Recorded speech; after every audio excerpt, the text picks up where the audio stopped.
Okay, let's talk about names and what having or not having a name in this story might mean. Okay, there's gonna be a sort of a close, subtle reading of the text, and maybe you'll think I'm reading too much into this, but I think that there's something to this idea of who gets a name and who doesn't get a name in the story. So, who are the characters? We have three present in the story, two mentioned but not present in the story. We have the narrator, we have the wife, we have the blind man, we have the narrator's wife's first husband, and we have the blind man's wife, right? Who gets a name? Does the narrator have a name? Or is he given a name in the story? I'm sure he has a name. But he's not named in the story, right? Is the wife named in the story? No. Is a blind man named in the story? Yes. Is a blind man's wife named in the story? Yes. Her name's Beulah. Hers is actually the first name that we get in the story. I think she's the most minor character, but she's named first after about 2.5 pages. We get her name on 108, I believe. Anyway, she's named, and then we have the narrator's wife's first husband, the officer. He is not named. Now, why does this matter? Does it matter at all? Well, I think it does matter because on the second page of the story, on page 107, the narrator's talking about this, the incident with the wife when she takes the pills and she's sick and all of this stuff, right? When she's with the officer, the first husband who's making her travel all over the place.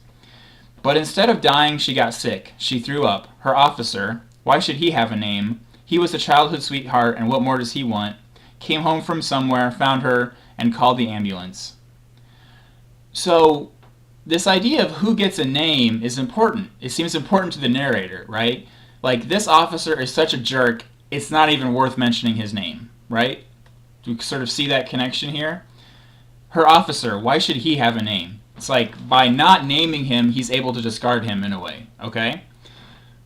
But what does that say about the narrator? The narrator is not given a name. Later on in that same page, Robert has arrived and they're listening to the tapes, or maybe Robert hasn't arrived, but the wife is playing the tapes, and she inserted the tape into the player and adjusted a couple of dials. Then she pressed a lever. The tape squeaked and someone began to talk in this loud voice. She lowered the volume. After a few minutes of harmless chit-chat, I heard my own name in the mouth of this stranger, this blind man I didn't even know. So he says, I heard my own name, but we as readers are not given his name, right? We're not given it then, and we're not given it at any point in the story, which makes me think that maybe the narrator feels like he is being discarded. And I think there's some validity to that. If we move on, there are times when the narrator's wife, who's also not named, goes on and on using Robert's name. This is the middle of 109. You look distinguished, Robert, she said. Robert, she said. Robert, it's so good to see you. The narrator is never named.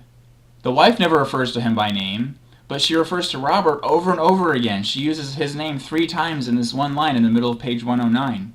So my note here is like overkill with name. So it seems like the people who are named, they get the attention, right? And the people who are not named are discarded. I think that he feels discarded, and I think that is revealed by his unwillingness to name himself.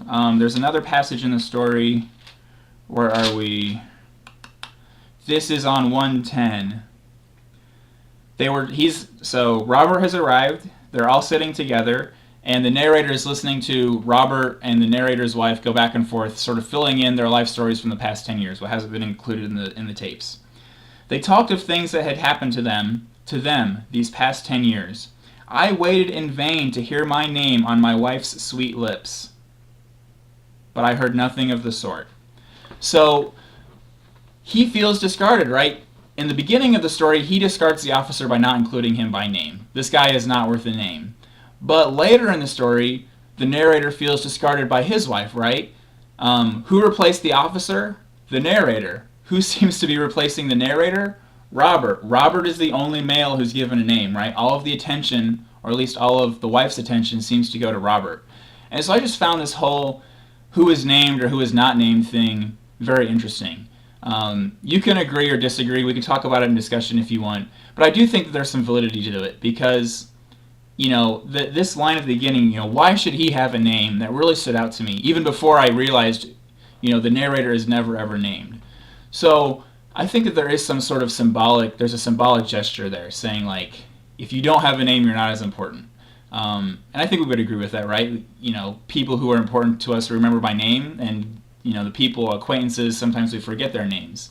And I think the narrator is beginning to feel forgotten, right? That's one of the points of tension in the story, is like he doesn't like the relationship that Robert has with his wife. And I think that the use of names is a subtle way of indicating that throughout the story.